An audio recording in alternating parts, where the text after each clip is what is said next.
يا أيتها النفس المطمئنة نحمده ونصلي على رسوله الكريم اما بعد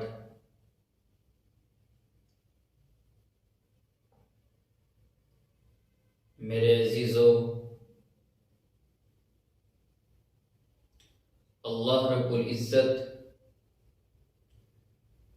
اپنے بندوں پر خاص فضل فرماتے ہیں۔ اللہ رب العزت اس دنیا کو کبھی بھی کسی غیر کا دیکھنا نہیں چاہتے ہیں، صرف اپنا دیکھنا چاہتے ہیں۔ اللہ رب العزت اس بندے کو کبھی کسی کے سامنے جھکا ہوا دیکھنا نہیں چاہتے ہیں، اپنے سامنے جھکا ہوا دیکھنا چاہتے ہیں، اپنے سامنے اپنے بندے کے ہاتھ اٹھے ہوئے دیکھنے چاہتے ہیں۔ میرے عزیزو، یہ راہ خداوندی، یہ عشق خداوندی، یہ اللہ رب العزت کی بارگاہ میں اللہ رب العزت سے فریاد کرنے سے ملتی ہے۔ یہ یوں ہی نہیں ملتی کہ الجھل جھلل زندگی گزاریں، پاگلوں کی طرح زندگی گزاریں۔ ہمیں شعور کے ساتھ اپنی زندگی گزارنی چاہیے، ہمیں سنت نبی صلی اللہ علیہ وسلم کے مطابق اپنی زندگی گزارنی چاہیے۔ اللہ رب العزت کے فرمان کے مطابق ہمیں اپنی زندگی گزارنی چاہیے۔ اے میرے عزیزو، یہ دنیا ایک دن فنا ہو جائے گی۔ عیش و عشرت کی زندگی ایک دن ختم ہو جائے گی۔ ایک دن ہوگا کہ اللہ رب العزت کی ذات باقی رہے گی، رسول اللہ صلی اللہ علیہ وسلم کے فرمان کے مطابق زندگی گزارنے والوں کا نام باقی رہے گا۔ میرے عزیزو، روز محشر میں، قیامت میں اللہ رب العزت انہی سے شفقت سے پیش آئیں گے جو دنیا میں وحدہ لا شریک کے مطابق زندگی گزارتے تھے، اپنے دل کو اللہ رب العزت کی محبت کے لیے خالی کر چکے تھے، اپنے دل کو وحدہ لا شریک کی محبت کے لیے خالی کر چکے تھے۔ انہوں نے دنیا کو اپنے دل سے نکال دیا تھا، مال کی محبت، اولاد کی محبت، کاروبار کی محبت اپنے دل سے نکال دی تھی، اور جنہوں نے اپنے دل کے اندر اللہ رب العزت کی محبت کا چراغ جلایا تھا، جنہوں نے اس دل کے اندر اللہ رب العزت کی معرفت کو روشن کیا تھا،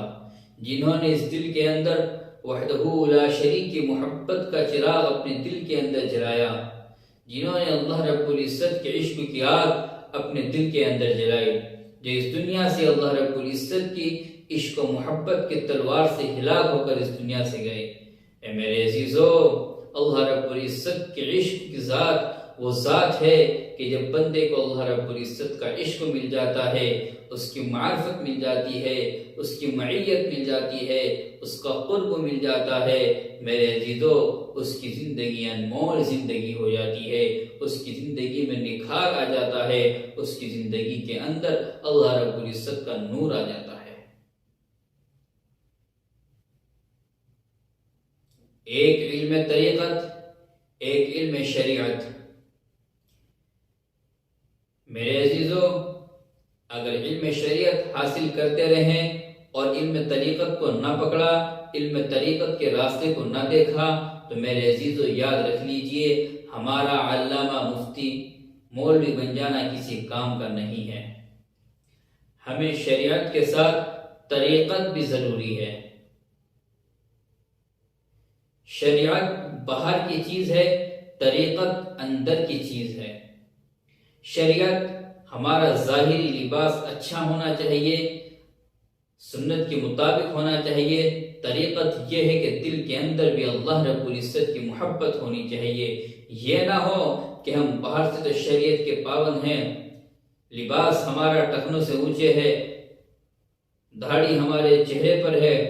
ٹوپی ہمارے سر پر ہے میرے عزیزوں، اور دل کے اندر نہ جانے کس کس کی محبت، کون کون سے گناہوں کا زنگ لگا ہوا ہے میرے عزیزوں، یہ انسان اللہ رب العزت تک نہیں پہنچ سکتا۔ اللہ رب العزت تک وہی پہنچ سکتا ہے جس کا ظاہر بھی صحیح ہو اور جس کا باطن بھی صحیح ہو۔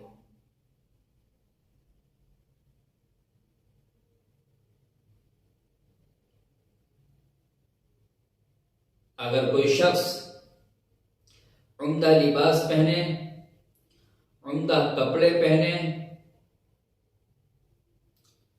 ایک دم وائٹ کپڑے پہنے، سفید کپڑے پہنے، کوئی دھبا اس پر لگا ہوا نہ ہو، اور وہ کئی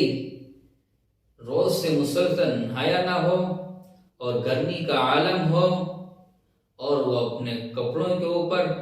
اچھی خوشبو لگا کر آ جائے، اچھا عطر لگا کر آ جائے، میرے عزیزوں چند دنوں کے لیے، چند لمحوں کے لیے اس کے پسینے کی بدبو تو ختم ہو سکتی ہے، لیکن میرے عزیزوں چند لمحوں کے بعد اس کے جسم سے پھر بدبو آنی شروع ہو جاتی ہے پسینے کی۔ ظاہر اچھا ہے، عمدہ لباس پہنا ہوا ہے، نئے ٹوپی سر پر لگی ہوئی ہے، نئے کپڑے ہمارے جسم پر نظر آ رہے ہیں، لیکن میرے عزیزوں اندر جب کپڑے ہٹا کر دیکھے جائے بہت میل لگا ہوا ہے، نائے ہوئے میرے عزیزوں کئی ہفتے ہو گئے ہیں، اور انسان خوشبو لگا کر آ رہا ہے تاکہ میرے جسم کی بدبو کسی اور کو نہ جائے۔ اے میرے عزیزوں، اسی طریقے سے راہ تصوف کا معاملہ ہے، راہ سلوک کا معاملہ ہے۔ انسان شریعت پر کتنا ہی عمل کر لے، اگر طریقت اس کی زندگی کے اندر نہیں ہے تو میرے عزیزو اس کا عمل کرنا بیکار ہے۔ اگر اس کا ظاہر اچھا ہے اور باطن اچھا نہیں ہے تو میرے عزیزو ظاہر سے تم لوگوں کو دھوکہ تو دے سکتے ہو، لیکن اللہ رب العزت کی ہاں اس کی بہت بڑی پکڑ ہے۔ اس لیے ہمارے اکابرین کی زندگی اٹھا کر دیکھو، ہمارے بڑوں کی زندگی اٹھا کر دیکھو کہ وہ اپنی اصلاح کے لیے، اپنے باطن کو سنوارنے کے لیے، اپنے باطن کی اصلاح کرنے کے لیے، اپنے نفس کی اصلاح کرنے کے لیے وہ خانقاہوں میں جاتے تھے، بزرگوں کی صحبت اختیار کرتے تھے، بزرگوں کی صحبت میں بیٹھ کر اوہام مجاہدہ کرتے تھے، محاسبہ کرتے تھے، مراقبہ کرتے تھے، اللہ رب العزت کی طرف اپنا دل متوجہ رکھتے تھے۔ چاہے وہ حضرت ماں قاسم نانوتی کیوں نہ ہو، وہ حاجی امداد اللہ مہاجر مکی کیوں نہ ہو، معاشر تھانوی کیوں نہ ہو، مولانا رشید احمد گنگوہی کیوں نہ ہو، یہ سارے کے سارے اکابرین اپنے شیخ کی خدمت میں رہ کر انہوں نے اپنے ظاہر پر اور باطن پر دونوں پر محنت کی ہے، اپنے ظاہر کو کھویا ہے اور باطن کو سنوارا ہے، اپنے اچھے پہننے کی خواہشات کو مارا ہے، عمدہ کھانے کی خواہشات کو مارا ہے۔ عوام کا ہجوم پیچھے رہتا تھا، لوگ پیچھے چلتے تھے، عزتوں کو قربان کیا اور ایک پیر کی صحبت میں جا کر اپنی اصلاح کی۔ حاجی امداد اللہ مہاجر مکی کی صحبت میں کتنے اکابرین نے ان کی خدمت میں رہ کر فیض حاصل کیا، اپنے ظاہر کو سنوارا اور باطن کو بھی سنوارا۔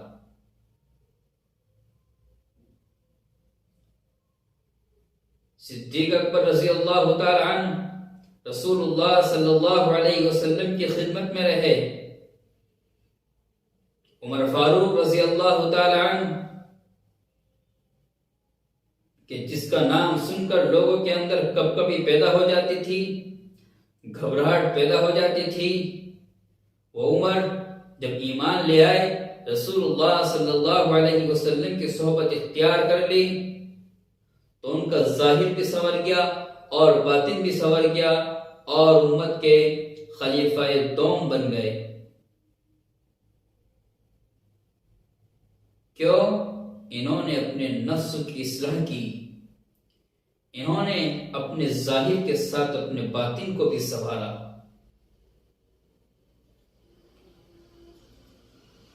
مجدد الفسانی رحمۃ اللہ علیہ اپنے پیر و مرشد کی خدمت، حضرت خواجہ باقر اللہ رحمۃ اللہ علیہ کی خدمت میں رہے اور اپنے باطن کی اصلاح کی۔ آپ بہت بڑے وقت کے عالم تھے، تمام علماء آپ کے پیچھے رہتے تھے، آپ جدھر سے جاتے تھے علماء کا قافلہ آپ کے سامنے ہاتھ باندھ کر کھڑا ہو جاتا تھا۔ لیکن جب یہ امام ربانی خواجہ باقر اللہ رحمۃ اللہ علیہ کی صحبت میں پہنچے اور ان کے دل سے اپنے دل کو لگایا اور اللہ کی محبت حاصل کی، تو تمام علماء آپ کے مخالف ہو گئے۔ کس کی زندگی میں کیا ہو گیا، تبدیلی آ گئی، بدلاؤ آ گیا، گھمنڈ ہو گیا، تکبرانہ مزاج ہو گیا۔ یہ وہی امام ربانی ہے کہ جن کو اللہ رب العزت نے اس امت کا دوسرا مجدد بنا کر اس امت کے بیچ میں بھیجا، اور انہوں نے اس امت کے درمیان آ کر سلسلوں کی اصلاح کی۔ اس امت کے اندر کافی بگاڑ پیدا ہو چکا تھا، یہ امت گمراہی کی طرف جا رہی تھی، لیکن اللہ رب العزت نے امام ربانی کو اس دنیا میں بھیجا، اور جس نے کافروں کے مشرکوں کے دانت کھٹے کر کر اور بتا دیا دین صرف اللہ کا ہے، لا الہ الا اللہ محمد رسول اللہ صلی اللہ علیہ وسلم، کوئی اور دین نہیں ہے۔ اس لیے میرے عزیزو، آج کا پیغام ہمیں اپنی اصلاح کرنی ہے، اپنے نفس کی اصلاح کرنی ہے، اپنے ظاہر کی بھی اصلاح کرنی ہے، اور ہمیں اپنے باطن کی بھی اصلاح کرنی ہے۔ میرے عزیزو، اللہ رب العزت ہم سب کو عمل کی توفیق عطا فرمائے، ہم سب کے ظاہر کو بھی سنوارے، اللہ رب العزت ہم سب کے باطن کو بھی سنوارے، اللہ رب العزت ہم سب کو عمل کی توفیق عطا فرمائے۔ آمین۔ وآخر دعوانا ان الحمد للہ رب العالمین۔